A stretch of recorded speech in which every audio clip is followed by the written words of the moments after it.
Happy Monday. 2 minutes in the box with Gordo. Today, we're going to recap last night and the latest on the playoff race and standings and the latest news and rumors in the NHL. The NCAA's Frozen Four is set and ready in the Lou in St. Louis, the Pi 314, and Ovechkin getting close to Wayne Gretzky, and the latest signings of NCAA into the NHL and tonight's games. All right, first up, let's talk about yesterday's games, shall we?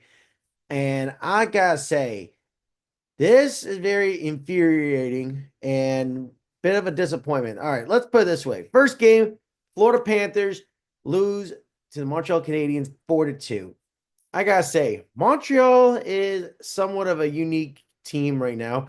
They are in a wild card spot, and I gotta say, Lane Hudson, man, this dude is unbelievable.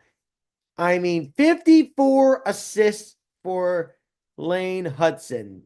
I mean, I gotta say, he is. I just got this feeling that, it's going to be a very close rookie of the year race this year. But I gotta say, Lane Hudson right now, he's got 5 goals, 54 assists, 59 points.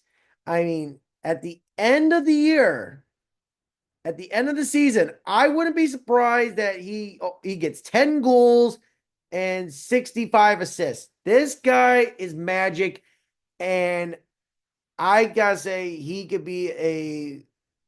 It's gonna be a close rookie of the year race. All right, it's gonna be very close. Lane Hudson is just remarkable. But going back to the Florida Panthers game against the Canadians, Bob struggled. It was a disappointing game for him, and I'm not surprised. I mean, 3 out of the 4 goals, the empty netters don't count, but 3 out of 4, 3 goals that Nick Suzuki scored, and Slavowski and Line scored. All 3 of those goals were in the corner on Bobrovsky's blocker side. And that's not good. That is not a good sign right there. That is not a good omen. But, Montreal getting those 2 valuable points, that right there is helping their playoff odds significantly. And I gotta say, Nick Suzuki is gotta be, I gotta say, most underrated player. One of the most underrated players in the NHL. 23 goals so far this season and 54 assists. This man has got 77 points. He is an impressive player. And at the end of the game, Mikko Rantanen, he was fined $5,000. He slap shot the puck right down to the Canadian zone when the buzzer beat and almost hit. I think he kind of hit David Savard, and there was almost a bench brawl. And I gotta say, the Florida Panthers, the pressure's getting onto them. And but the good news is Kachuk is skating. He is skating. He was skating this morning, but the Florida Panthers, though, they are under a lot of pressure. And it's gonna be a very tough mountain to climb. But they play the Canadians again tomorrow. The Panthers, I mean, could they be losing home ice advantage in the first round? They're technically tied with Tampa Bay, but you know, it's going to be very crucial, important right now because the Panthers, they have to reclaim the division and also get home ice advantage. And I'll say this, not only the wild card chase is getting crazy out east, the Atlantic Division is going to be a inch by inch, centimeter, kilometer type of closeness of proximity of who's going to win the division. Oh yeah, this right here is going to be a, photo finish right there. There's like almost like a week and a half, 2 weeks left to the season. It's going to be a photographic finish of who is going to be touching the finish line first in the Atlantic Division. All right, now we go over to the Buffalo Sabres and the Washington Capitals. Ovi, he's close. 890 goals. He's got 5 to go to break Wayne Gretzky's all-time record. Although they lost, but Ovi's getting close. But, the Capitals, though, 1 year ago, they were last in the race and in the dance, but now they are first in the dance. It doesn't really matter, but Ovi, He played well. He has done very well indeed. And I'm looking at the numbers here. Alex Ovechkin, 37 goals so far this season with 26 assists. And I just got that feeling he's going to break the record. And Buffalo Sabres, though, I know they're last, but, no pressure on them. No pressure at all on them. And Alex Tuck, he's got 30 goals this year. And Tage Thompson, 38, 31 for Tuck. I mean, it just comes to show that, wow, they have talent. 38 for Tage, and Tuck's got 31. And I gotta say, the Capitals, they got some good talent. Jacob Chekrin, he's been phenomenal. He's had a career year, and that's why he got that $72 million contract extension. And Alexei Protas, 30 goals. Man, this guy is coming out of his shell. He's like Giannis. He's basically a player that's going to be a top six player in that lineup for the Capitals. And I believe this kid's going to be an all-star next year. He's got the size, he's got the skill. I mean, he's got to be one of the best Belarusian players in NHL history right now at this point. It's unreal. Now we go over to the Vancouver Canucks and Winnipeg Jets. Winnipeg 3-1 victory. No surprise here. Winnipeg increasing their lead in the Central and best record in the Western Conference. Oh, yeah. It's no surprise there, but their wild card chase for the Canucks is not looking good at all. It's slipping away, slipping away. But Utah Hockey Club gaining momentum, winning 5-2 against the Chicago Blackhawks. Utah still alive. They are still alive. They are a interesting team, and I got to tell you, Mikhail Sergachev, 14 goals, career high, and he's in an elite class for most goals for a defenseman on a brand new team. I mean, he's got to try to catch up with Mark Howe, but I don't think that's possible. But looking at these numbers, and I gotta say, wow. Sergachev, 14 goals, 33 assists, 47 points on total. And Clayton Keller's got 20, 30, 55 assists. I said Dylan Gunther, 25 assists, but Clayton Keller's got 55. And, Logan Cooley, man, this kid is special. He's got some talent. I wouldn't be surprised Logan Cooley next season be at 30, 35 goals. But Utah's got something special in their barn. All right, now we go over to an overtime win by Sidney Crosby of the Pittsburgh Penguins. 20 consecutive years, ever since the beginning of his career, he's been a point per game, broke Wayne Gretzky's record. 27 goals for Sid the Kid. And unreal, just unreal. The Pittsburgh Penguins beating out the Ottawa Senators, but the Ottawa Senators, they got a point out of it. They got the point out of it. And speaking of crucial points for a wild card spot, the New York Islanders losing to the Carolina Hurricanes 6-4. Mark Jankowski, he's got 11. He's been on a roll. And Pierre Engvall, he's been lighting up the lamp quite a bit. Anders Lee, he's projected to be getting 30, 32 goals, but he's got 27 so far this season. And I'll tell you, Zach Jarvis, he's one of the most underrated players in the NHL. So is Sebastian Aho. And Carolina is somewhat still second place in the Metropolitan Division. Now we go to the Anaheim Ducks and the Toronto Maple Leafs. No surprise here. Toronto winning against the Ducks 3-2. And it's going to get close. I mean, Toronto has got the lead in the Atlantic. And they have the first spot in that division, and they are in cruise control. But, don't forget, Florida and Tampa are creeping up right behind them. Steven Lawrence, he breaks the ice and gets 3-2 lead, and boom, now Toronto has got the lead. So it's no surprise. But Anaheim, I got to give Anaheim a lot of credit for Leo Carlson. He is very underrated. 20 goals. He's got a record. For a guy for underage 20, Paul Correa, this kid could be a franchise player, face of the franchise.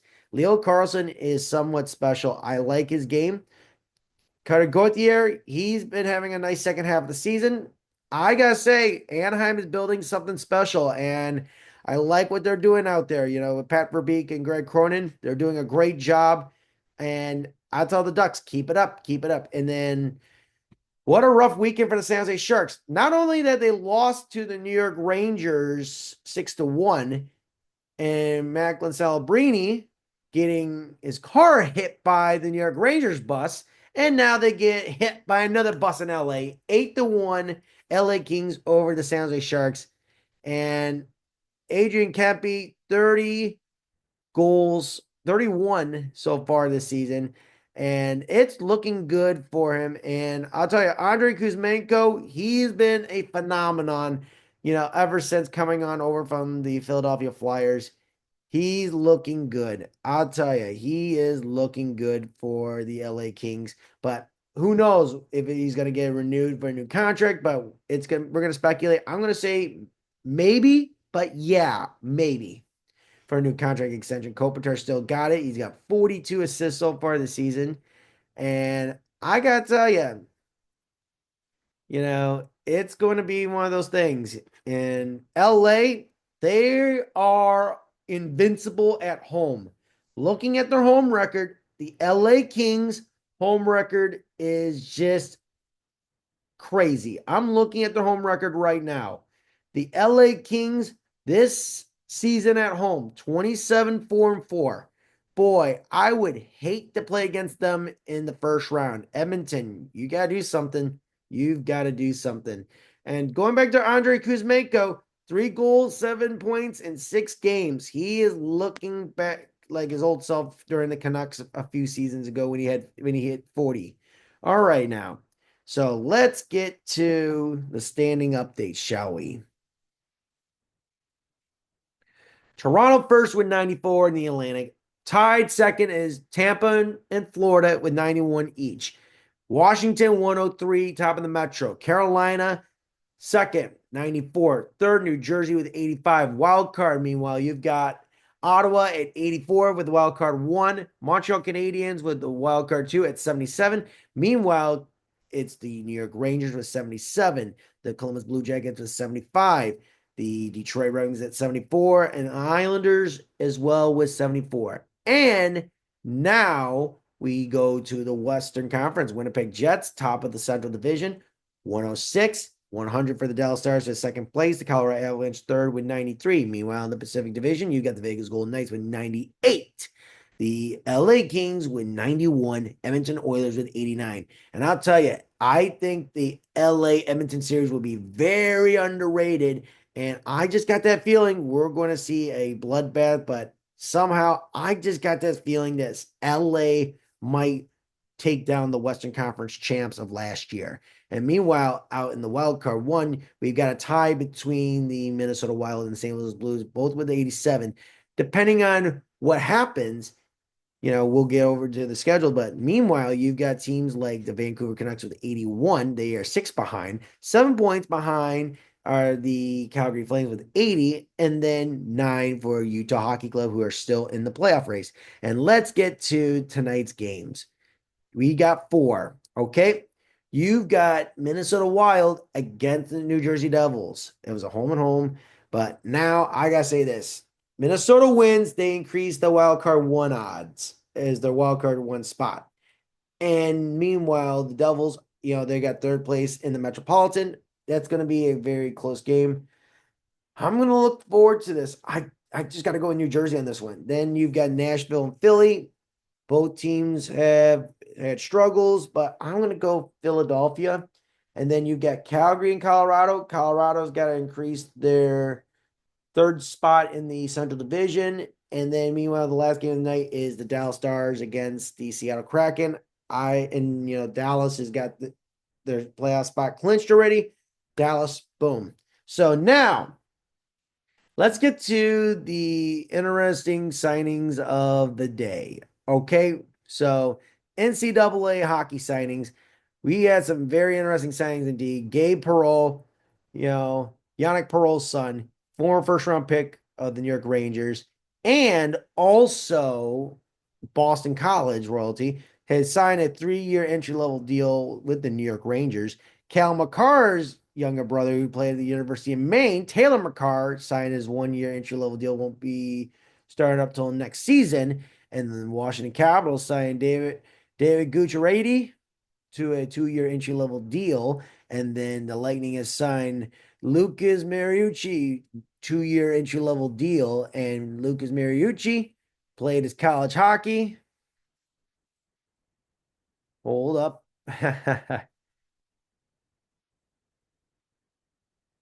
Hmm. He was with the Carolina Hurricanes and he was part of that trade just the other day. And then the Washington Capitals signed former first round pick just today, and he's going to be making his NHL debut tomorrow alongside with Alex Ovechkin. We have Ryan Leonard from Boston College, who lost last night, has signed an entry level deal by the Washington Capitals. So, former eighth overall pick in the 2023 draft has officially signed a 3 year entry level deal with the Washington Capitals. Yeah. And then also the Tampa Bay Lightning have signed Connor Kurth to a 2 year entry level deal. Matthew Wood, former Minnesota Gopher, has signed a 3 year entry level deal with the Nashville Predators. And I'll tell you, this is going to be a very interesting, like I hope these kids, these college kids, they know that it's going to be all right, and I like these, some of these players and all, but I'll tell you, you know, Matthew Wood, though, let's put it this way. Matthew Wood,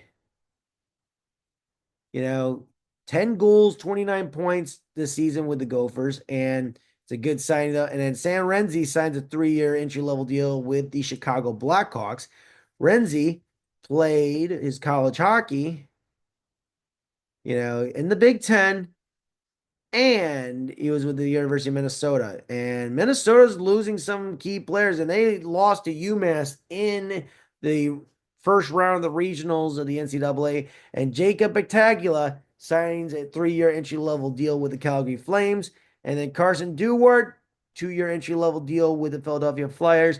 And Jimmy Snuggard, 3 year entry level deal with the St. Louis Blues. And Jimmy Snuggard played his college hockey in Minnesota, another Golden Gopher. And he had 20 goals, 21 assists in 30 games.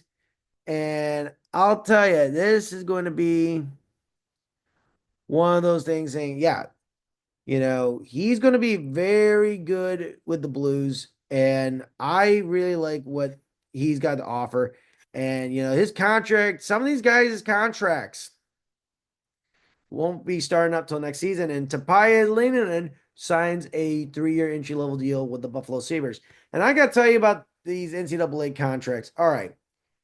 Personal opinion, I like the idea of a 1, 2, or 3 year entry level deal and all that stuff, but I think that for anyone, I would personally would do the contracts next season, start up in 25, 26. I know you want to get paid, but I think there should be some type of like step in saying, okay, you're out of school.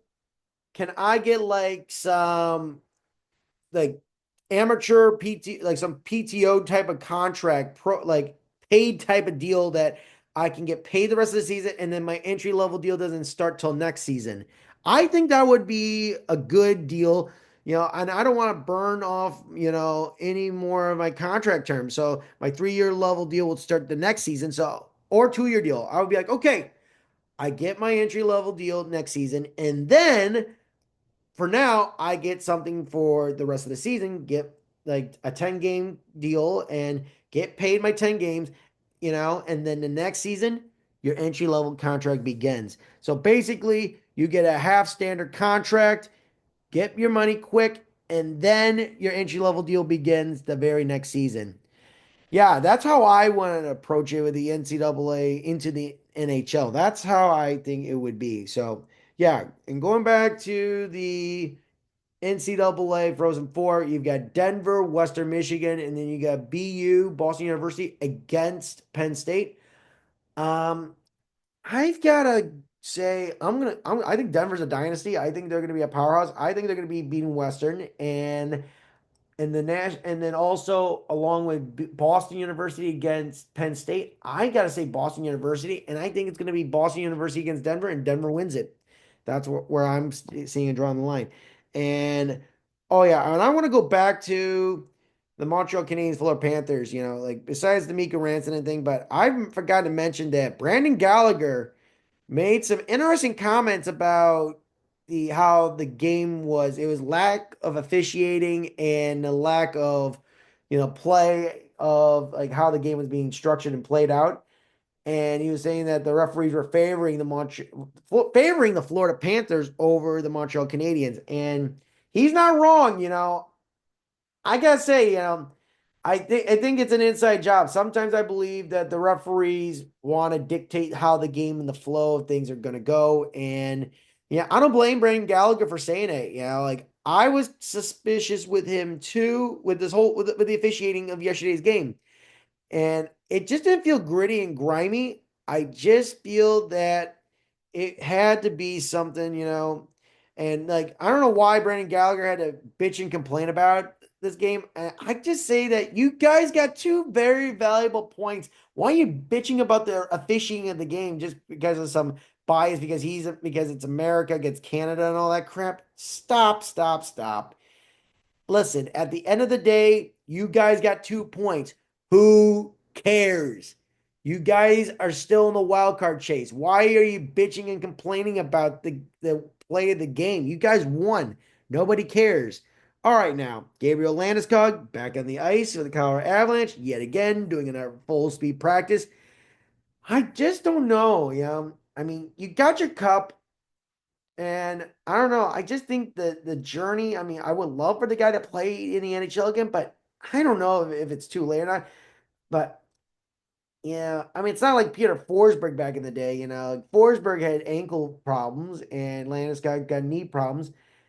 But if he keeps it up and plays in the playoffs, I think Landeskog can be a very dangerous weapon. And I mean, it's not going to screw up the whole salary cap. But I gotta say.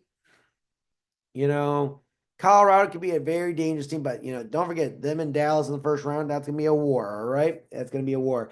And as I said about Ovechkin, he's 890 goals and he's got five more to go to break Wayne Gretzky's record. Congrats so far.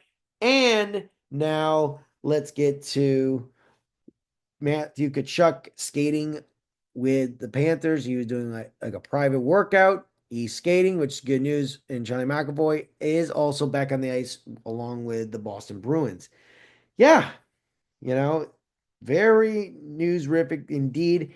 But I'll tell you, it's going to be an interesting night tonight in the NHL. And I would say that, the news and all and that, like I said, they're talking about expansion, but I don't want to talk about expansion today. I just want to give you guys the updates of what's going on in the NHL. And I'll tell you, like if LA plays Edmonton in the first round, I wouldn't be surprised that LA beats Edmonton in the first round. I wouldn't be surprised. And you know, if if the playoffs started today, you know, Toronto gets Ottawa. Hmm. That's gonna be a bloodbath. I believe that's gonna go to 6 or 7 games. Toronto, let's see, Tampa and Florida. I got a feeling it will be a Sunshine State battle, a bloodbath. This one's gonna go 7. I think the Panthers are gonna hobble out of this one. They're gonna be barely alive after making out of that first round. This is like theoretics we're talking here. And then the Washington Capitals playing the Montreal Canadiens. I think Caps they get 5 or 6 games out of Montreal. And then, and then you got like I said, Toronto, let's see, Carolina, New Jersey. I think Carolina wins that series easily. And then out in the Western Conference, I gotta say Winnipeg against St. Louis. I just got this eerie feeling that this one will be an under the radar, underrated series, but just got that feeling St. Louis has got a good chance of beating Winnipeg. I just sense it. I mean, but I know Winnipeg's got a lot of weapons too, but this one's going to be a back and forth series. And I think, Winnipeg barely squeaks out of this series, but I mean, that's a series you got to keep your eye on. And like I mentioned with Dallas and Colorado, 6, 7 game series, it's gonna be a bloodbath. And I think that one of those two is going to be the one going to the Cup Finals. Vegas against Minnesota. I mean, Vegas, easy 5 game series, 5 or 6. Minnesota is all banged up, but it's not the way how Marc-Andre Fleury envisioned his last days in the NHL, losing against his former team, the Vegas Golden Knights. And then, like I mentioned with LA and Edmonton, LA's got a crazy home record, 27-4-4. LA. So that's what we got for 2 minutes in the box with Gordo. I'd like to thank everyone. Make sure you like, follow, and subscribe on YouTube, Facebook, Instagram, Rumble, True Social, etc., and TikTok. And have a great day, everyone. We'll see you here tomorrow with the latest daily grind of news, rumors, and updates around the hockey world. Have a great day, everybody.